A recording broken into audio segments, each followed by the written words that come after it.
नमस्कार, मैं डॉक्टर आशाराम भार्गव।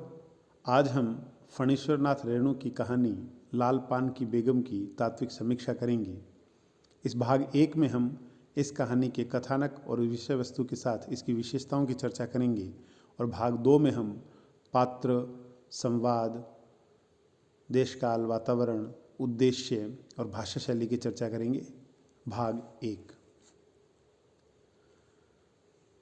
लाल पान की बेगम कहानी की समीक्षा से पूर्व हम फणीश्वरनाथ रेणु के उपन्यासों के बारे में जान लेते हैं। फणीश्वरनाथ रेणु ने मैला आंचल उपन्यास लिखा।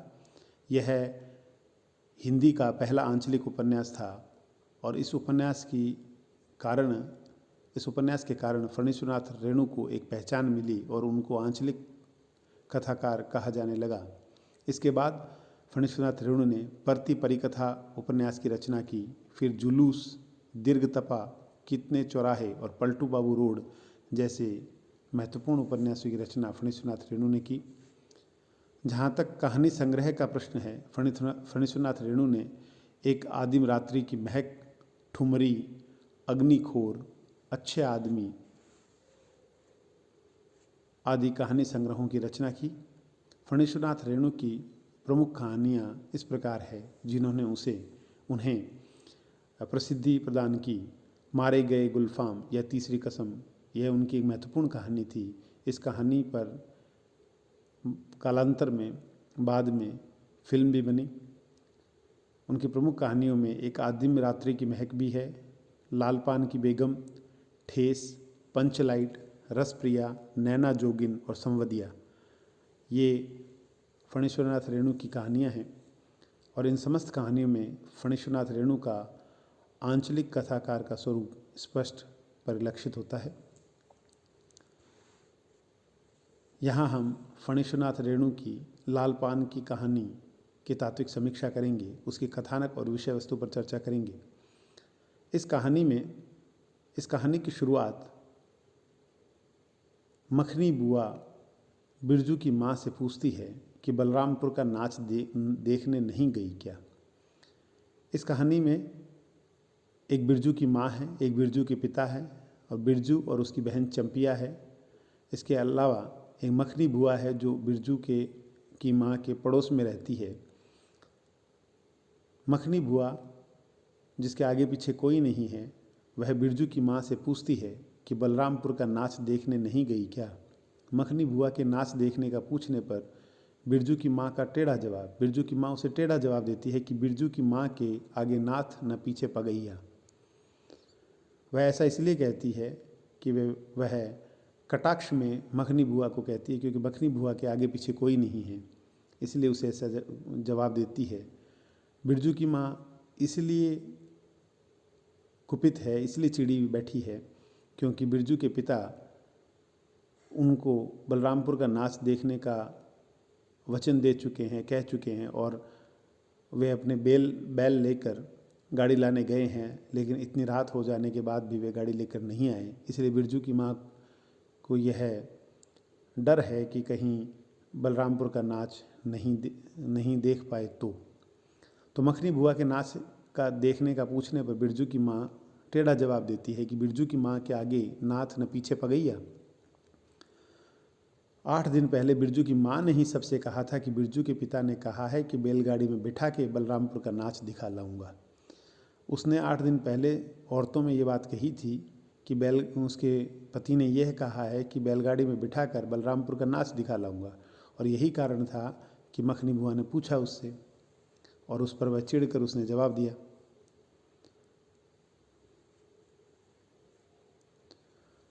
बिरजू के पिता बैलगाड़ी लेकर नहीं लौटे हैं।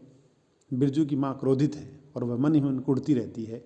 जब मन ही मन कुढ़ती रहती है तो वह अपना गुस्सा बिरजू, अपनी बेटी चंपिया और बकरे पर निकालती है।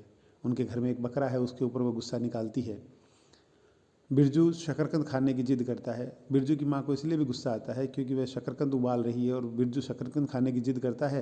वहीं दूसरी तरफ चंपिया, उसको वह सामान लाने भेजती है। चंपिया अर्थात चंपा जो उसकी बेटी है, उसे वह सामान लाने भेजती है, लेकिन वह अभी तक लौटी नहीं है। तो तो एक तरफ बिरजू के पिता बैलगाड़ी लेकर नहीं लौटे तो उनका गुस्सा वह बिरजू, चंपिया और बकरे पर निकालती है, और साथ ही बिरजू शकरकंद खाने की जिद करता है तो बिरजू की माँ का गुस्सा और बढ़ जाता है, और चंपिया नहीं आई है इससे भी उसका गुस्सा बढ़ता है।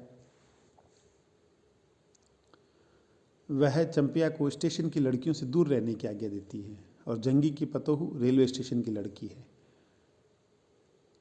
जंगी की पतोहू जो रेलवे स्टेशन की है वह और बिरजू की माँ एक दूसरे को व्यंग्य में काफ़ी तीखे बातें कहती है, एक दूसरे पर कटाक्ष करती है, और जंगी की पतोहू से बिरजू की माँ चिढ़ती है, इसलिए वह नहीं चाहती कि चंपिया उसके साथ रहे, इसलिए वह उसको स्टेशन की लड़कियों से दूर रहने की आज्ञा देती है। बिरजू के पिता को कोयरे टोली के लोगों ने गाड़ी नहीं दी, बैल उसके पास है लेकिन गाड़ी नहीं दी, तो वह मल दहिया टोले के मियाँजान से गाड़ी लाने की सूचना चंपिया के द्वारा भेजता है। वह अपनी बेटी चंपिया से कहता है कि बेटा अपनी माँ से कह देना कि कोयरे टोली के लोगों ने गाड़ी नहीं दी, इसलिए मल दहिया टोले के मियाँजान से गाड़ी लेने जा रहा हूँ। यह बात सुनकर बिरजू की माँ का क्रोध और बढ़ जाता है। वह गाड़ी न मिलने से पहले से ही नाराज़ है, अब यह बात सुनकर वह और भी क्रोधित होती है और काम छोड़कर सोने चली जाती है।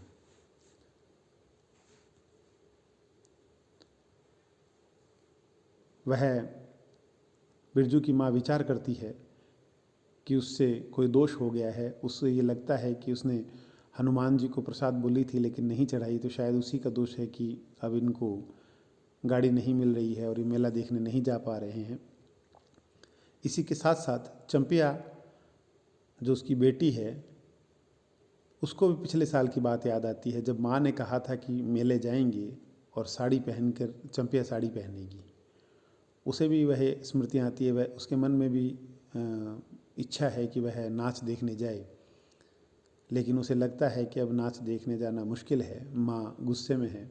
चंपिया और बिरजू नाराज़ होते हैं और साथ साथ दुखी होते हैं। चंपिया, बिरजू और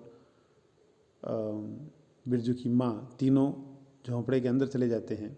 तो बिरजू ने इमली के पेड़ के जिन बाबा से ये मन्नत मांगी कि अपने लगाए बैंगन के पौधे का पहला बैंगन चढ़ाएगा। बिरजू भी चाहता है मेले जाए और उसे लगता है कि मेले जाना संभव नहीं होगा, इसलिए वह इमली के पेड़ पर जिन बाबा से मन्नत मांगता है कि वह बैंगन के पौधे का पहला बैंगन उनको चढ़ाएगा, और वह बैंगन का पौधा जिसको उसने बिरजू ने खुद लगाया था।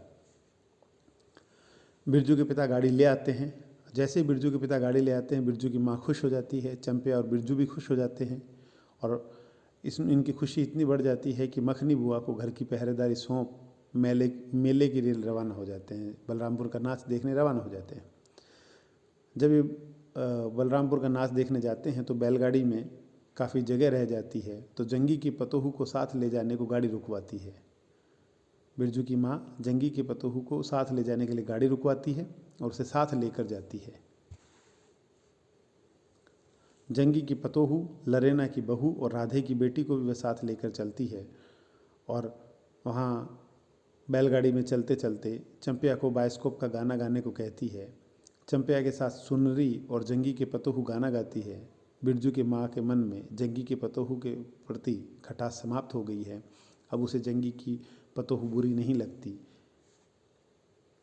जंगी की पतोहू की वह तारीफ़ करती है, और जंगी की पतोहू ने कभी बिरजू की माँ को लाल पान की बेगम कहा था। इस पर बिरजू की माँ को बड़ा बुरा लगा था, लेकिन अब बिरजू की माँ उस बात का बुरा नहीं मानती।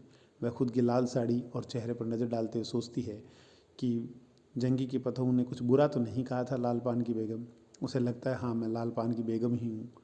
अब बिरजू की माँ के मन में कोई लालसा नहीं है, वह किसी से नाराज़ नहीं है, वह प्रसन्न है, क्योंकि उसकी एक इच्छा, बलरामपुर का नाच देखने की इच्छा है, वो पूर्ण होने वाली है। वह उसके रास्ते में जा रही है। लेखक ने कहानी को यहीं समाप्त कर दिया है। जैसा कि आप सभी जानते हैं, फणीश्वरनाथ रेणु एक आंचलिक कथाकार थे, और आंचलिक कहानियों में या आंचलिक उपन्यास में कथानक अंचल पर ही निर्भर होता है, उसमें कथा का नायक अंचल ही होता है। तो ये एक आंचलिक कहानी थी। इसमें अंचल के गीत, अंचल की बोली बानी, अंचल की वेशभूषा, अंचल के त्योहार, मेले आदि स्पष्ट रूप से दिखाई देते हैं।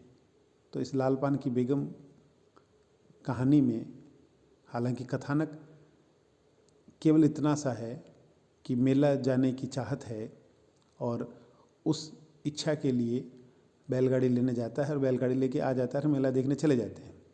लेकिन इस कहानी में उस अंचल का जो स्वरूप उभर कर सामने आता है, वो जो सिनेमा का नया नयापन सामने आता है, उसी का चित्रण करना लेखक का उद्देश्य रहा और लेखक ने अंचल को सबके सामने प्रकट कर दिया है।